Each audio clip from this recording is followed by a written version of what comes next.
Hi everybody, my name is Rizzo Jr. I'm third generation owner and winemaker here at Bernardo Winery. Welcome to Bernardo Winery. Thank you very much for hanging out with us this afternoon. This is a non-drinking tour, and every non-drinking tour I've ever done, no one ever listens. So thank you for listening. This is great. So we're going to go on a little bit of a 25-30 minute walking, running, sprinting tour around the property. So I hope you brought your shoes. This property is 130 years old this year. We were founded in 1889 by 5 Sicilian partners. I'm going to show you around the property. This whole property here is actually the hub of what used to be a 500-acre vineyard and winery. It was one of the first fully integrated and very large production wineries in Southern California. It harkens back to the era where California wineries would make gallon jug wine. Now you go to 7-Eleven and you look on the bottom shelf and you see Carlo Rossi. Great for a party or a sangria or when you hate yourself. But back then it was really commonplace. We used to make the gallon jug Burgundy, which was kind of like the generic red blend, that Chablis, which was the generic white blend, a Vin Rosé, and a lot of other single varietals like Zinfandel and Grenache and Gamay. And of course, we were also a very, very large producer of fortified wine. So port, cream sherry, muscatel, they were all fortified. So come on outside. Remember you used to do these?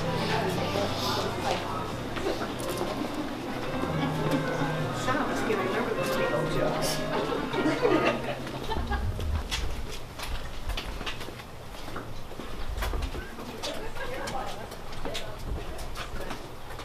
My father passed away in 2008.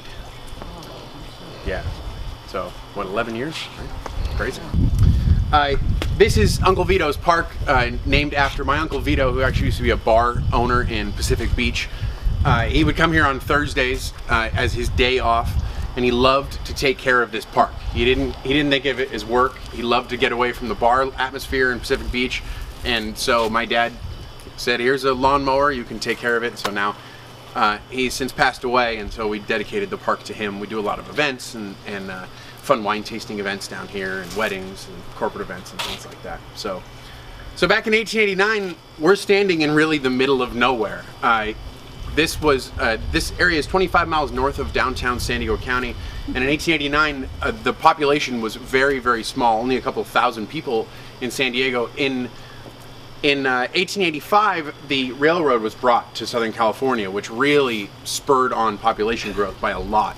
That was the first year, actually, that was when Escondido became a city, and so our address was Escondido, California. This winery was officially in Escondido. So now, when Escondido does wine events, we're always one of their wineries, because we still, I sent them a business card from only 40 years ago that says Escondido on it. And they were very impressed. They were impressed that we don't throw anything away. That's what they were impressed about. So, as you can see, there's a little small vineyard behind me, as well as a little starting vineyard that we're growing some very old Muscat of Alexandria.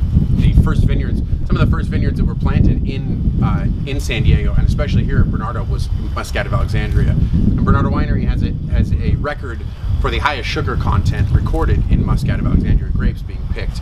And I thought it was a wives' tale, actually, until I got a winemaking credential from Davis, and while I was there, I asked one of the old professors, and he said it actually before I told him where I was from, or where I grew up. And so I said, oh yeah, Bernardo Winery had the highest. I was like, oh, it's convenient because I'm from Bernardo Winery.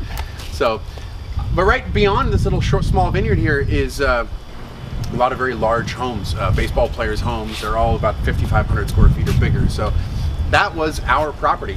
All over the hill, actually, and all as far as the eye can see from this spot was vineyards. 500 acres around Poway, around North Poway, about 280 acres to 300 acres contiguous of our own property. It goes all the way down to Espola Road and right up to St. Andrews Road, right next to the Stone Ridge Golf Course, or well, used to be the Stone Ridge Golf Course. That was all of ours.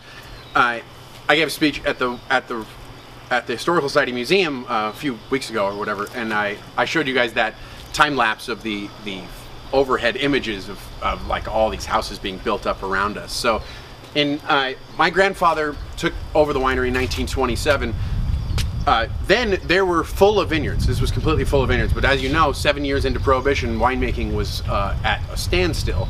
And so the founders that started the winery in 1889 that had that vision to start a big commercial winery to satisfy all of that new population growth coming in on the railroad, coming in the tuna canning and fishing industry that was huge in San Diego and just starting then.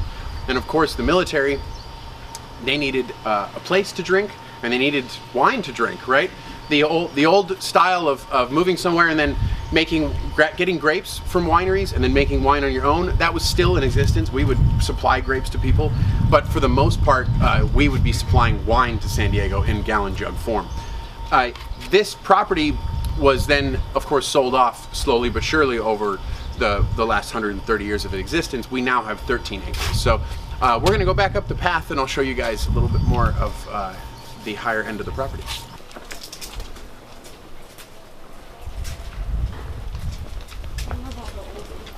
Oh yeah, their decor.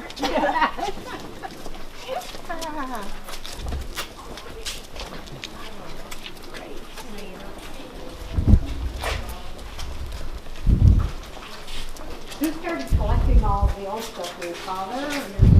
Or Well, I mean, all this stuff was used for something. You know, I mean, this was all useful things around the property. You find sections of things. You know, like this is the only place where I've seen soldering irons. Those wooden handled, like kind of like square pointy things. This is the only spot I've seen it. Like my dad obviously had them somewhere in the tool shed or whatever, and since they're kind of defunct, right? They decided to put them in a certain area. All of our cooking implements is over there next to where that sink is and like that old stove. My dad collected all the pots and pans and would put that there. So he loved to hang things up and to show people, how you had to, right, how you had to work back in the day. But he was very methodical in where he would put things, you know. So my grandfather has a really awesome history. We're actually standing in Rosario's pavilion right now. I like to say that this is the event venue that no one ever planned. My grandfather came to America right before Prohibition, right after World War I. He fought in World War I and got shot in the hand. The Woodrow Wilson plan allowed him to come over through Ellis Island, and on the paper through Ellis Island, he was listed as a chef, as a cook. So he came over, he moved to Detroit and made macaroni boxes, which is a very WAP thing to do. With him, along with his cousin, Mr. Tony Mirabili, moved from Detroit after making macaroni boxes for a while to Texas. They worked on a steer farm, on a steer ranch, and they helped cattle raise, and he kind of learned the whole country lifestyle. And he really loved that, but they had a very phenomenal opportunity when Prohibition hit to move to Tijuana and to kind of do what Sicilians do best, and they entertain. So he opened the Ritz Hotel and Nightclub. He opened Midnight Follies, which is a really famous bar. It was right next door to Caesars in Tijuana. And throughout Prohibition, of course, everybody from LA and San Diego would cross the border and have a great time in Tijuana. So as the story goes, on a hunting trip, he came up to San Diego and hunted deer. He loved to hunt. So he was hunting deer around San Diego, around North County, San Diego, and he came across this winery. And it was, in a bad way, of course. Couldn't make any wine. There was only 2 gentlemen left. The other 3 founders had already been bought out by the 2 remaining guys, Lanza and Licata. I have a label left, actually, with their names on it from pre-Prohibition era. My grandfather decided to buy the winery from them. They said, absolutely, here you go. And the next day, my grandfather went out and got the contract for the Catholic Church to provide them with all of sacramental wine they could possibly drink. And so there went the irrigation in the vineyards. We started making wine again here at Bernardo Winery. And right the day that Prohibition was repealed, we were one of the largest producing wineries, and we were kind of the only game in town. Right before Prohibition, there was about 20 or 30 wineries that were open in San Diego, North County, San Diego. After Prohibition, only 2 had survived, Ferrara and us.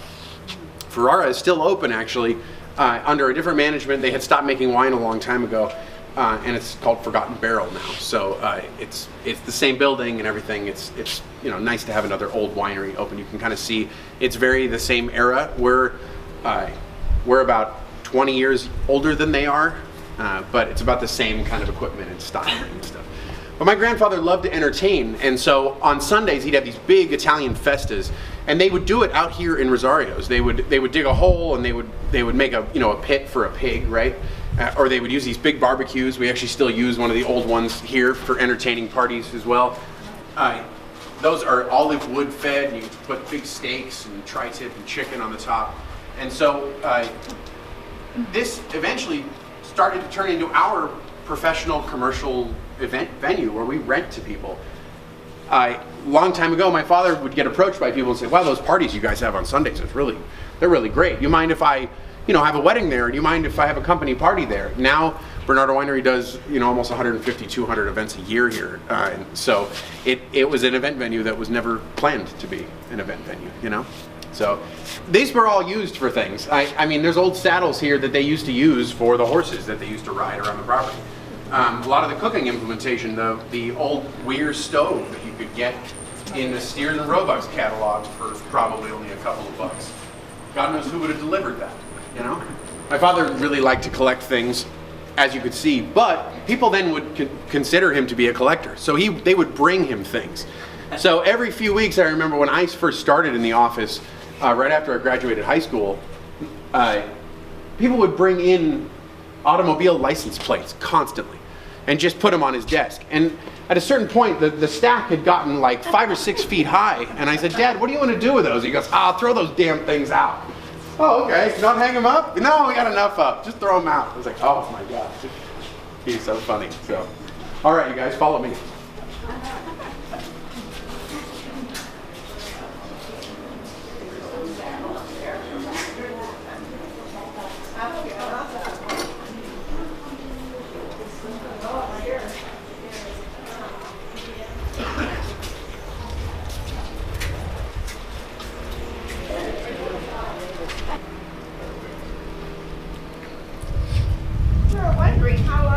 Gardening staff. Well, my mom is really the head gardener, but she has support of a couple of guys. So, being a winery, this place, of course, was centered around the whole entire season of winemaking. So, we were in Rosario's. Those Sunday parties, happened on a Thursday if harvesting was over on a Thursday, or it happened on a Tuesday if they bottled and then they were finished early, right? Everything was surrounded in wine here. Wine was the whole point of this place. So it also was built on a hill because of the wine. We just walked up a hill because it's very easy to transport a liquid down a hill. So all of the vineyards and everything like that were surrounding this property. The labor here was a very mice and men style. We had bunkhouses on the property. The different sorts of labor that were required throughout the year were all specific. Right now, actually, I have crews out in the vineyard that are pruning. So I actually got back at lunchtime from pruning vineyards up in past Lake Wolford, actually. It takes a lot of work and a lot of manpower and a lot of man hours, but also very talented men to go out and to prune grapevines specifically so that they produce grapes the next year in abundance without killing the plant and still making high quality wine from it. You can get a grapevine to grow as many grape bunches as you possibly can, but the wine will taste horrible. Or you can prune it such that it won't grow any grapes at all, and then you don't have any product to sell. So, but in harvest season, vineyards grow throughout the year. So they're dormant right now. They're going to start to bud out in the next couple months. And by August, we have these beautiful big bunches of grapes. August, September, we start to harvest wine grapes. Whites first, of course, and then red grapes second. Sweet wines in the middle somewhere, a little bit after the reds potentially. They all get brought to this area. This was the old crush line. This was the old crush pad. So it was all contract labor. So you would have a crew. So you guys would be a crew and you guys would be a crew. And on your lug, which is these boxes that you would put the grapes in, you would have your crew's name. So Vincent Rossi's crew would have VR on it, and it would, the weigh scale, the weigh master would count how many lugs your crew would pick, and you guys would get paid per lug. So no matter how fast you picked, you just get paid per lug, and that would be it. So you'd want to bring as many people as you can and get it done just as quickly as possible so you could get to go home, right? All the lugs would be brought in and they would be dumped into that conveyor right there that would run up that angled piece of wood and then it would get dumped into this old crusher stemmer right here with these tines inside of it. Now, the technology really hasn't changed so much, except that this winery didn't get electricity until the early 60s. So this line wasn't actually powered by anything but a truck in the early days. There was a cog that was at the end of this conveyor system that they would run up to either a power takeoff on a tractor, or they would block up a Ford truck, and they would run a band around the back wheel of the band, and then they would run that cog, and it would power this system here. This would be the only powered equipment that they would need, though, and lights, of course. They had a Delco for, and they would come and fill up with gasoline or diesel all the time. But it would power this whole system. Now, this technology hasn't really changed so much. As you can see right there, that white wall right here with that yellowish piece of equipment, that's our new crush pad. It's a lot bigger and it is completely flat. We enjoy the help of one of the hardest working members of Bernardo Winery, our forklift. They didn't have a forklift back in the day. They had complete manpower. That was it. And we, during harvest here now, and we think all the time how absolutely incredibly difficult the job must have been to run this winery without a forklift, really. And with that amount of manpower, it is absolutely no wonder why those guys were beat by the end of the day. They were just very tired, and it was a long, hard process. My dad used to explain to me that those guys, would work sun up until sundown because you didn't have a choice. You had to pick all of the grapes when they were ready, and you couldn't wait. If you waited, you would lose product. The grapes would start to shrivel, which means you would have less wine to sell. And if you had less wine to sell, you might not make it to the next season. So it was very important. So you had to work very hard. The juice would then go through. The berries would fall into this crusher destemmer. The crusher destemmer does two things. It pulls the berries off the stems, and it sends the stems out this way. Then it can be collected. It can be collected, put into a compost pile. That compost pile, along with the spent seeds and the skins, would ferment throughout the entire year and get put on the vineyard next year. We have a compost pile going that started in September, will be put on our vineyards in October of this year. So it'll ferment for an entire year.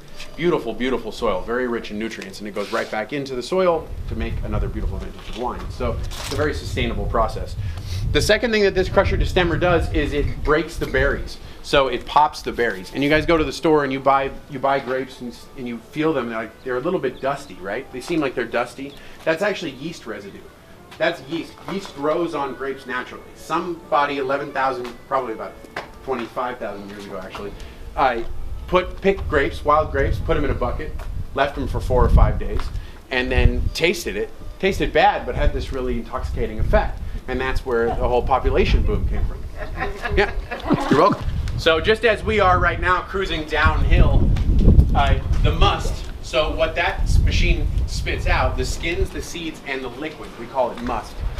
That is the first part of winemaking. That must runs down that chute right there, and it falls into these big concrete fermenters. Now, concrete fermenters were in style, right, in the early 1900s. They went out of style throughout the 60s and 70s, and guess what? Everything comes around in a circle. They're back in style now. So I had some really prominent Napa winemakers.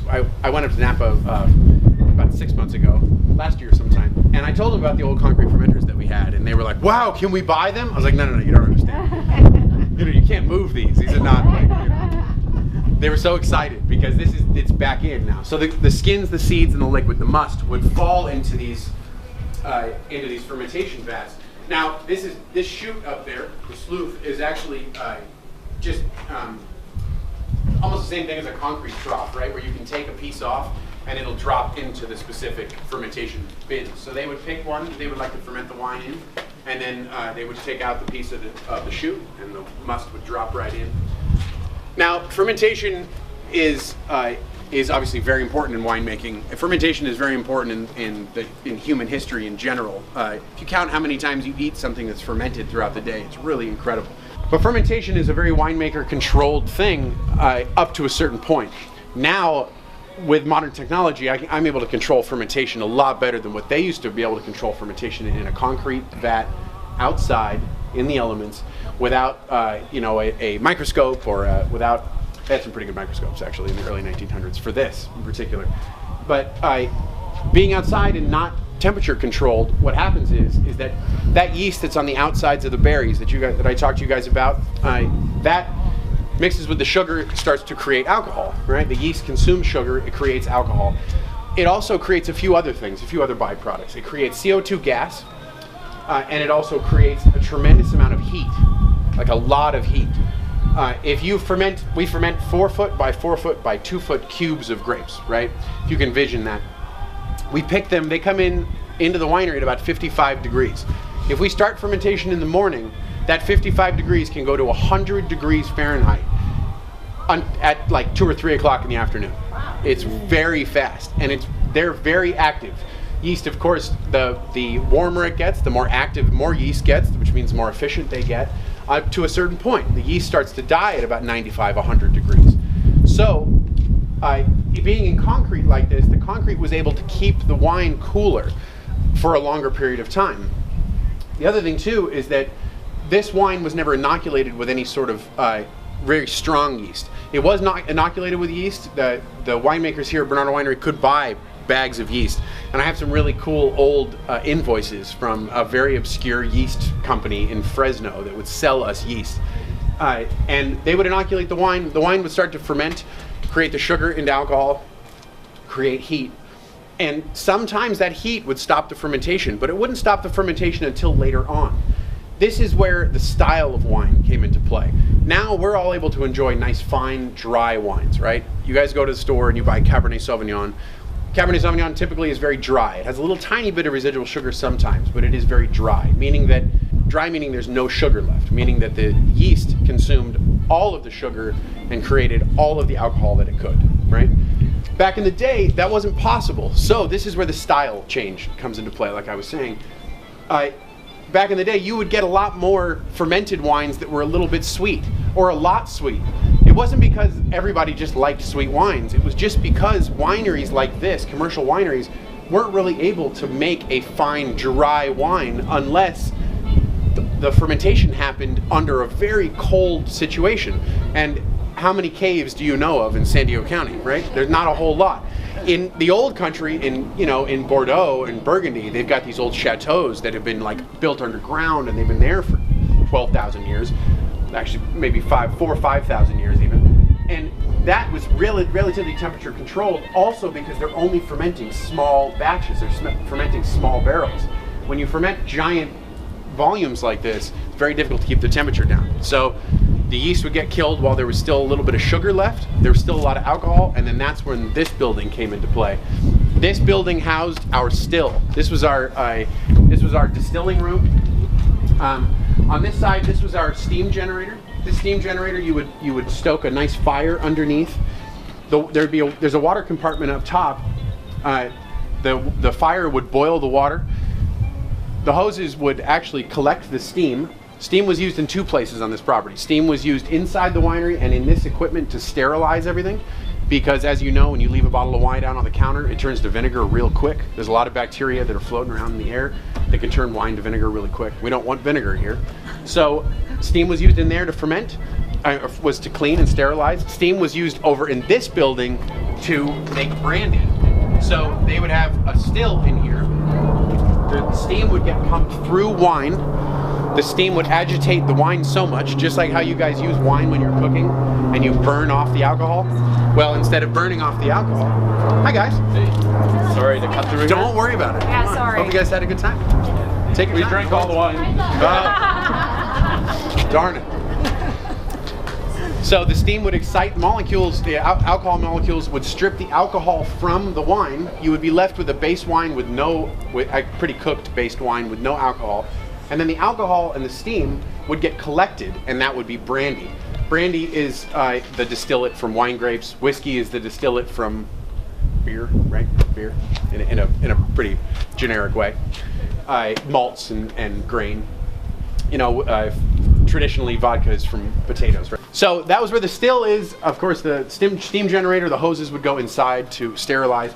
Now, when you have must, the skins, the seeds, and the liquid in there, when it's done fermenting, you have to get the juice off, and you have to leave the skins and the seeds. These are, of course, is what these presses are for.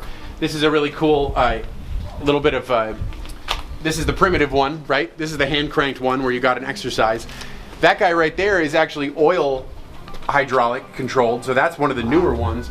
And these two actually are my favorite. These two presses and that tank and then that pump behind our white bench right here are all together. This is water hydraulic press. Now the frame doesn't move, the basket moves up. And so my engineer here now, Arturo Beltran, his father worked with my father on this equipment. Art was a very young boy that worked on all of this and made wine with my father and with my grandfather in the 50s and 60s when this was still running. Now these lift, and the tremendous amount of pressure that it took to lift this was nothing for this old hydraulic water pump and these hydraulic pistons. Fred used to say that there was so much pressure that was built up in this thing that these staves would actually break and shoot out, and you get hit with wine, or you know.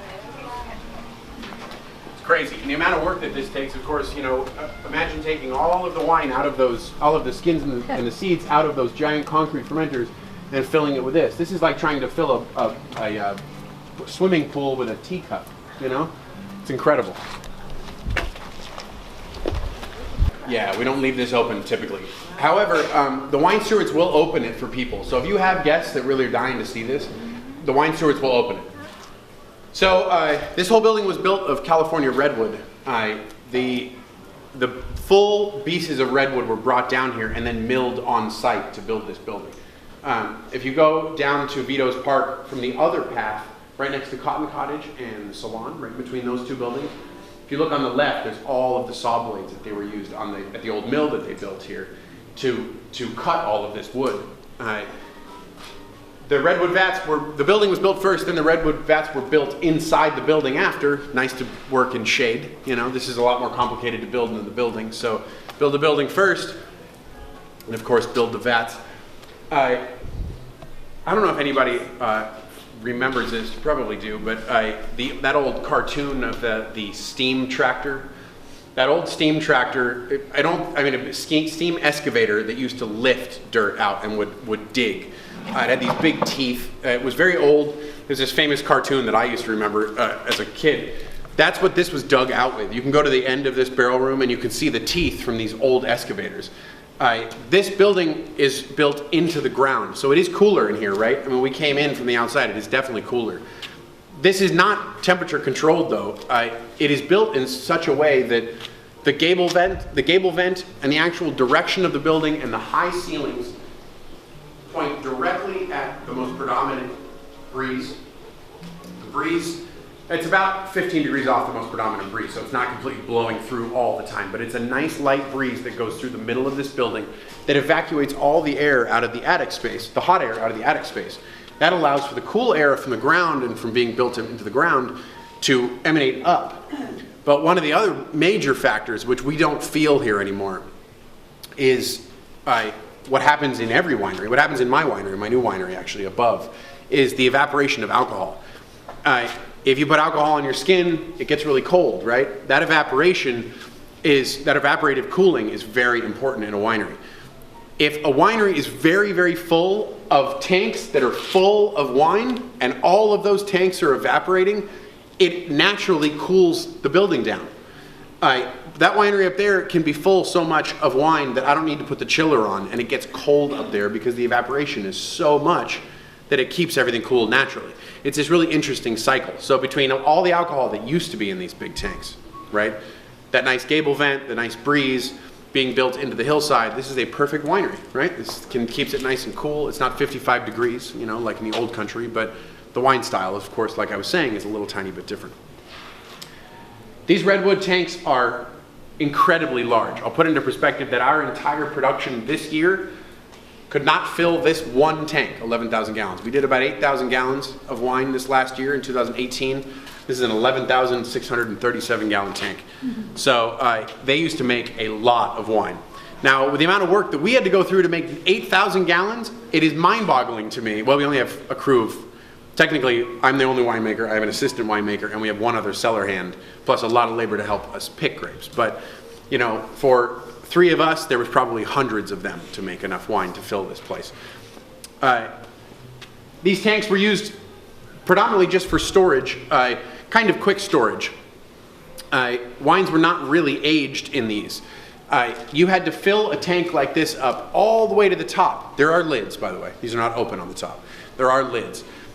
Redwood has to be wet. Wood has to be wet for it to seal properly. To have it seal so that no oxygen gets in, it has to be filled all the way to the top. So you would have one of these tanks where it's just specifically for topping wine. And that topping wine, they would add brandy to it to get it up to 19% alcohol so that no bacteria would grow into it. At 19% alcohol, the bacteria that turns wine to vinegar does not grow anymore. So if you had wine above 19% alcohol, you wouldn't need to have this full up all the way. You would just leave it open to the elements, which would usually make the wine a lot better. Example, our 60-year port that we're serving in our tasting room right now. That was open to all the elements for 60 years, and it is amazing. Part of the whole reason why it's so good. They did not have a bottling line here. What happened is that when the wine was finished in these redwood tanks, they would line up bottles right down the middle of this whole room, because there was other tanks here as well. They would line up bottles right down the middle of this whole thing, and a couple of guys with 2 hoses would literally fill bottles, and they would walk up the row, and then another guy behind them would put the caps on them on the ground, and then another guy behind them would pick them up in boxes, and then they'd come back down the other row, and the other guy would start with the caps down on that end, and they would just do that all day long. Thousands and thousands of bottles, all by hand, which is really incredible to me to think. We do 1,600 cases in a day on our mobile bottling truck, and that's tiring. And it's a mechanical bottling truck. I don't, I'm not filling every bottle. I'm trying to empty them, but they catch me. I don't know. There are 11,000 gallon tanks. There's some 1,000 gallon tanks. Right all the way in the back, there are 4 16,000 gallon tanks, making those guys being one of the largest wine tanks out of redwood in California still in existence. So yeah, let's cruise out to the courtyard. We use it for events now, yeah. So that barrel room is gorgeous, and it really is the most amazing winemaking facility ever. But because it is completely all redwood, and because the floors are very difficult to clean, it is an absolute nightmare place to make wine. It's very difficult to make wine. So why I stopped here, you guys, was we have these little history walk signs everywhere around the property. This one right here, of course, is the village. It kind of tells what I'm going to tell you guys right now, actually. So the museum is just one of the many outbuildings here on the property. All these buildings were used for something specifically. Cotton Cottage used to be a blacksmith shop. The main bunkhouse is where Icarus is now, our art studio. The museum used to be used as a bunkhouse, but later it was turned into a museum, or turned into a garage, and then of course into your museum. There were little small buildings like this that were just used for storage. And then of course this building here used to be a coffee shop, before that was an art studio, and before that was the winery office. Was actually, all the way in the beginning, was our first tasting room. So that was where the tasting room started. How convenient, tasting room right next to the winery, right? We were out of the way by so far that you wouldn't come here on a Saturday and just do wine tasting, with your honey in the 30s, right? You would come here and you'd be committed to buy a barrel or maybe a few cases of gallon jugs, because you didn't want to, it wasn't like a thing to come back and forth. Of course, as time went on, this place became more popular of just kind of a day destination. Drive your convertible into the parking lot, come and get a glass of wine, and then, or as my dad used to tell stories all the time, people would come on horseback. My mom was actually one of the people that came here on horseback in the beginning, kind of as just a little fun thing from the Poway Valley Riders Association. They would ride up from Poway, nice day trip. My dad had horses here in corrals, and they would take care of the horses and water the horses, and they would water themselves, and thank goodness that the horses knew their way home, right? So one time my mom just stayed, and look at me, I'm here. So where is she? I hope she didn't hear that. Yeah, right? She'll see it on the video later. So little by little, my grandfather was a really, really strong business person. He started a lot of his entire history. I mean, we're standing in his hard work. He started with absolutely nothing after World War So my father worked very hard when my grandfather was alive. When my grandfather passed away, though, my father had a little bit of a different take on this property. He loved to entertain and he loved to see people have a good time. And so he has a sister, my Aunt Nina. She lives in New York, and on a trip back, she lived in New York back then. And on a trip, my dad went back to New York. He found this place that actually we have the benefit of seeing this now. He saw Bernardo Winery as it is today in a really cute little place on Long Island. Well, he came back to Bernardo Winery and he basically started to change the old tool shed that is now the jeweler's. He put a jeweler in that shop early on, and it has been a jeweler ever since. It's incredible. The old blacksmith shop, he turned it into a jeweler. That was the goldsmith. The silversmith was over there. He built the building that the salon went into in the early 80s. So he had a really amazing art for seeing like what Rancho Bernardo needed. And of course, we were out in the middle of nowhere in the beginning, but of course, when Rancho Bernardo started to move in the 60s and 70s, people needed a place to go hang out. And so that was when he built the deli. There was a deli where now the restaurant is now. In 1964, the same year that they built Rancho Bernardo Inn, the same guys built this tasting room. If you go into the lobby of the Rancho Bernardo Inn and you look down, there's the Tecate pavers, same flooring in there.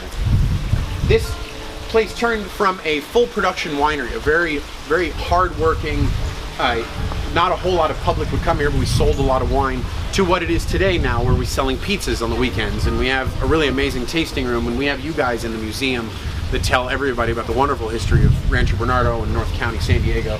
So throughout time, it's been a lot of fun to see the transition. And I took over in 2008 when my father passed away, and I've kind of continued his vision in making it more of a destination and food, wine, and art centric. So now, before we go down and finish the tour in our sweet shop with some wine and some chocolate, I want to show you guys a little bit of a behind the scenes of our winemaking facility that we use today. So we're going to walk back up the hill, if you don't mind, and I'll show you guys This place used to be like kind of a barren wasteland. My family, my Sicilian family, like back in the day, said that if you planted it in the ground and you couldn't eat it, or it didn't produce something that you could eat, it was worthless, right? Well, until my mother came along and turned this property into how beautiful it is today, with roses and all of this like lush gardens and all of these incredible trees and things like that. And my dad never knew what he was missing out on. He loved it. He loved the gardens. He would put people directly to help my mom, and of course it hasn't changed. So now my mom's over there messing with the roses. Hi. Welcome to the winery. Welcome. And you're welcome to pull weeds anytime you want. Always wondered who did all the work. Now I know. Me. Yeah. So this is the crush pad. The crush pad during harvest, of course, my car isn't on it. It is, and neither is a 1945 Willys Jeep underneath that tent too, by the way. I have a affinity for old cars. I don't know why. I know I collect junk, but old cars specifically I like to collect too. This crush pad is covered in grapes, right? Or it's covered in the equipment that we make wine in. We see that stainless steel piece of equipment right there. That's a crusher destemmer.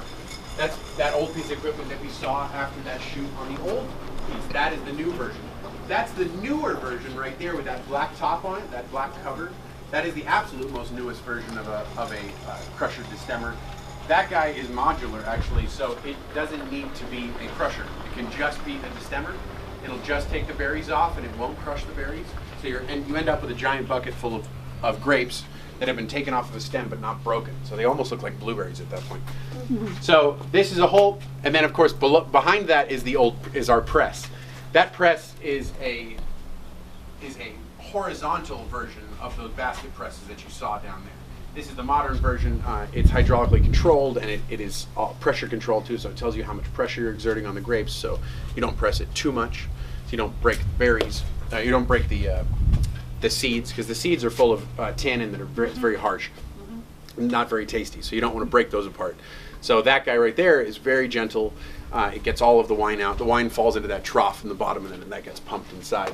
So with all these amazing sort of modern things, including a floor that is completely sanitizationable and a drain that the water runs down and it goes into a collection area down there where we actually repurpose it for irrigation water, this winery is a lot more suited to making kind of our fine wines. So let's cruise inside. So these are all full of 2018 vintage, and then that last row there is full of our 2017 vintage, so the year prior to that. That's kind of stuff that we let hang a little bit longer in the barrel. So we're more of kind of a fine wine centric winery now. We have contracts and relationships with almost 100 acres of vineyards throughout San Diego County today. So that means that we have a varying relationship. They either just bring the grapes to us, and I never see the vineyard. They just do it all themselves. Or we do all of the work and we pick all of the grapes and I never see the owner. So that's actually a vineyard that we were on today. It's past Lake Wolford. The owner is a really awesome gentleman. He's been around Escondido and San Diego County for a long time. He actually went to elementary school with my father. In Pomerado School down in off of Midland Road down in Poway. And he tells me every single time I see him, actually. I will never forget. Mr. R.E. DeYoung, actually, he used to own Hollandia Dairy and everything. Yeah, still does, I guess. Really great guy. So I run his vineyard. He doesn't know anything about wine. He doesn't like. He drinks milk. He doesn't like wine. He says, "I'm a beer drinker. Do you make beer?" No, I do not. Mr. DeYoung, I'm very sorry. I brought him a bottle of the Muscat, the sweet Muscat, and he loved it. So I keep bringing him cases of that. So we take care of those vineyards. We pick the grapes. Eventually they all just show up here, right? And those bins that are on top of my laboratory, they're on their side, but that's the bins that we collect the grapes in. So that's a 4 foot by 2 foot, 4 foot by 4 foot by 2 foot bin. It's called a macro bin. That's a perfect little bathtub. During harvest, it's very hot and we're very tired, and we'll fill that one up full of water and we'll sit in it at the end of the day. It's awesome. Keeps the beer cold, it's great. So grapes come in, we use the forklift to put all of those grapes into our crusher destemmers out front. All the berries get sorted, so all of the stems and the seeds and all the stuff that kind of get out, that get through that machine, we sort out by hand, including things like bees and spiders and things like that. We sort out by hand. It ends up inside here into one of these 6 fermentation tanks. Those concrete fermenters that we saw at the old crush line, those old concrete fermenters, these are the modern equivalent of what we use today. These are stainless steel, and they are jacketed in such a way that through those big white pipes up above is pumped a solution of water and propylene glycol, which is a food-grade refrigerant. Essentially, it's alcohol. It's a cheap alcohol. It makes the water inside these jackets not freeze, but get very cold. These tanks can be frozen. I have pictures of these tanks with about a 2-inch thick layer of ice across the whole thing while the wine's in there. So you can chill it down that cold if you want. This is our way of keeping fermentation temperatures down. But we keep fermentation temperatures down even farther than just to keep the yeast alive. At a lower temperature, fermentation gives you flavors of blackberry and blueberry and olive and kind of more of those dark flavors, those dark fruit flavors.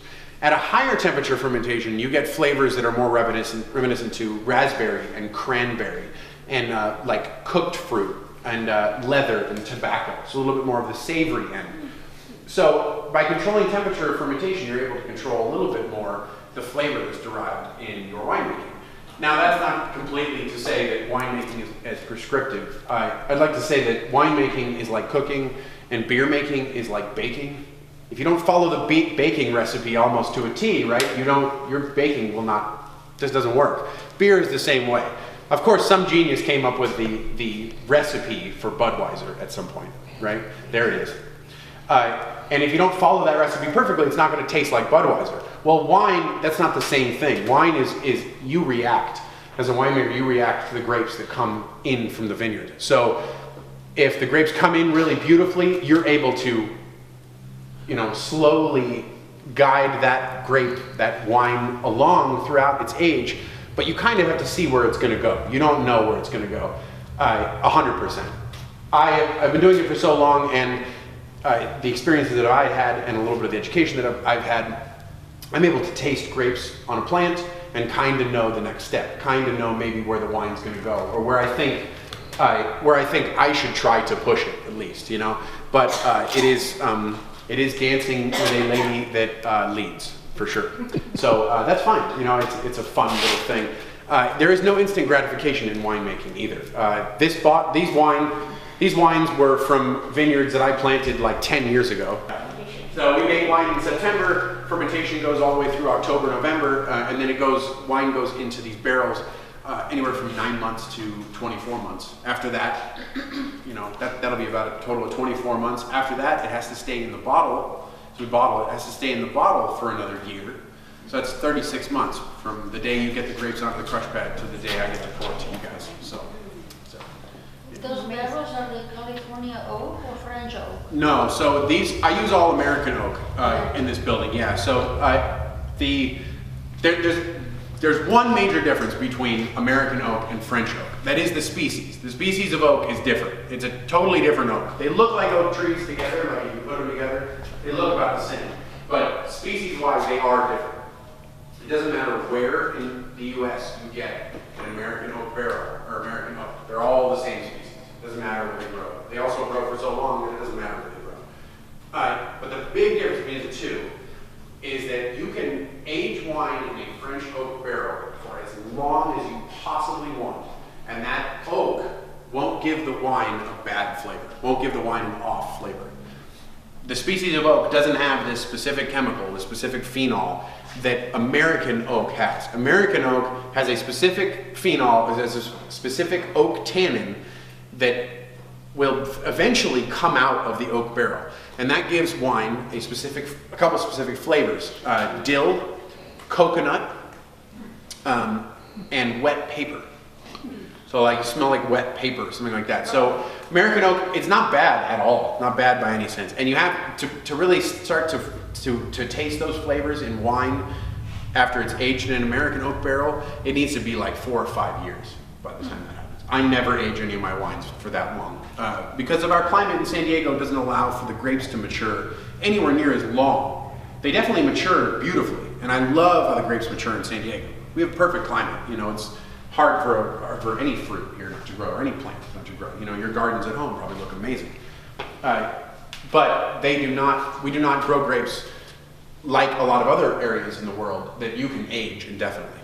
And that is just specifically why I love winemaking so much, is that winemaking is a very regional-centric activity. It has everything to do with where you are, right? It doesn't matter what varietal it is. It does, but it doesn't matter as much, you know? So when people come into the tasting room and go, I never drink Merlot.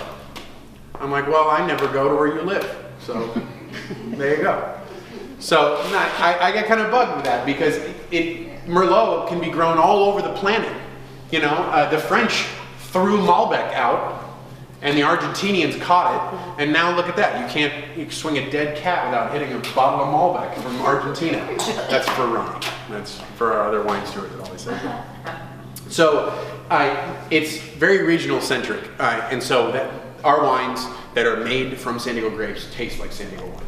So just like if you went to Palermo in Sicily, you would taste some really delicious Nero d'Avola or Negro Amaro. I've never heard of any of those two varietals here, right? Neither of you guys probably. Negro Amaro or Nero d'Avola. Yeah, totally whatever. But if you ordered a house red wine, that's what you would drink, and you would love it, because it would taste good.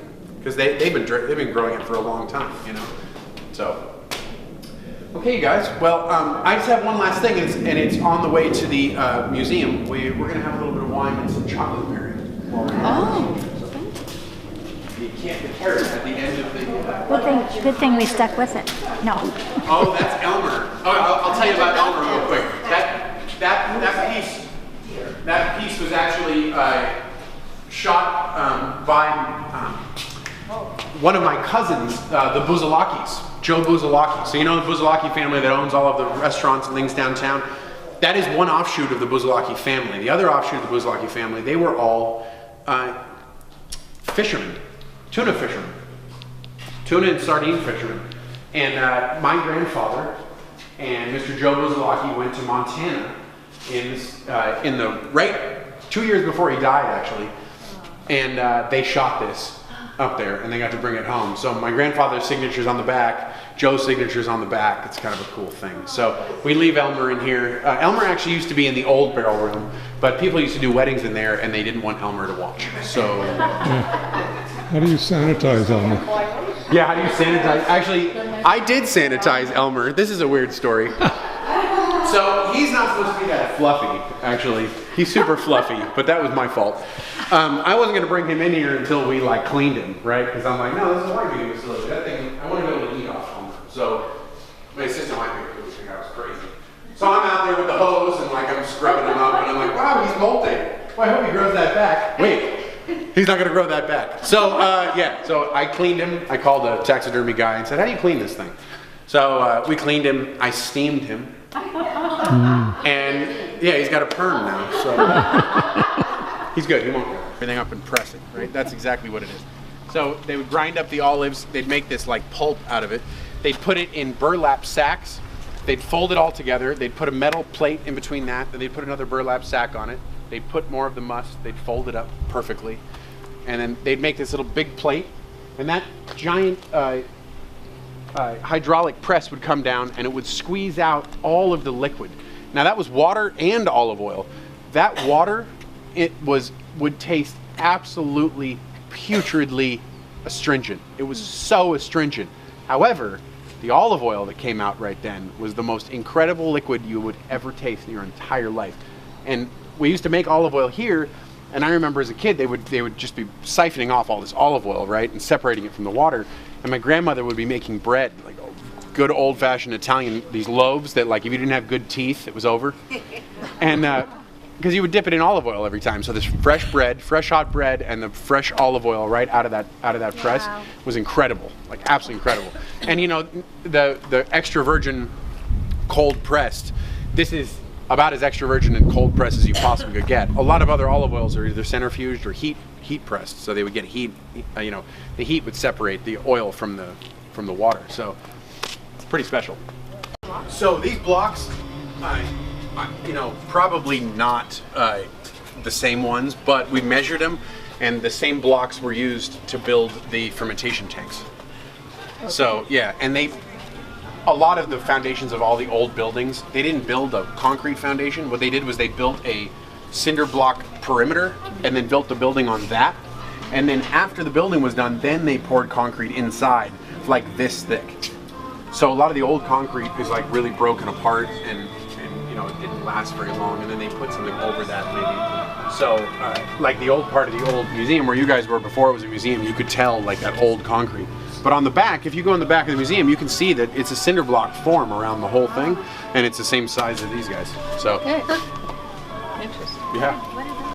A really cool thing now, we do wine tastings here, of course, every day from 10 to 6. The wine tastings, you get a flight of our 5 wines for $16. Part of the wine tasting is, of course, you get to enjoy this beautiful property, and they're going to come into the museum, hopefully, and talk to you guys. There's fencing around the property. They cannot leave the fencing with the wine, of course, but because we're a winery, they're allowed to kind of walk around casually with the wines like we are right now, right? Part of the really amazing draw of this end of the courtyard and what we like to talk about in the tasting room is your chocolate pairing. Every single wine that you get on our flight of 5, you get a chocolate pairing as well. So we're going to do one right now, actually. So this is my Burgundy. I still name it a Burgundy like they did back in the day. It has absolutely no resemblance to the region in France, okay? This is like not a Pinot Noir. It's not made in the same style. This is a red blend, right? This is a red blend. We've been making this for a long time of Barbera and Mourvedre. So Barbera is a really classic, sort of the working man's varietal. Thanks, Chris. Yes. The working man's varietal from Italy. Hi, Patty. Hi. Patty. Hi, Patty. Patty's our sweet shop manager during the week, of course, all the time, but she's here during the week. Hi. Hi. We'll pair a specific percentage of cocoa medallion with your wine. So, Patty, you said this is 55%, right? Oh, 55%. So here you are. Put your hand out. There you are. Now what we do with this chocolate pairing, you guys, the specific technique for this is, of course, you're going to taste the wine. Then you're going to bite the chocolate medallion, let it melt on your palate, and then take another sip of the wine, kind of incorporating that chocolate and wine together. So you have the impression of the wine first, then you have that chocolate and wine impression. It's really incredible how it changes the wine a lot. Take a little sip, and then take your chocolate and let it. So thank you all very much for coming. I really appreciate it. I appreciate the time you guys spent with me. I always love to tell everybody about the winery, and I love to tour people around. I think that going on a tour really expands how you look at the property, especially with walking through it and seeing how strewn about it is and how completely confused it is. You now realize why this was an old working winery, you know? So every time you go into the cotton shop, you'll see the blacksmithing, you know, in the corner. I can totally envision, right? Can you? No. So thank you guys again, and I hope you come back soon. So, Thank you. oh, great, Mel. Yeah, bravo.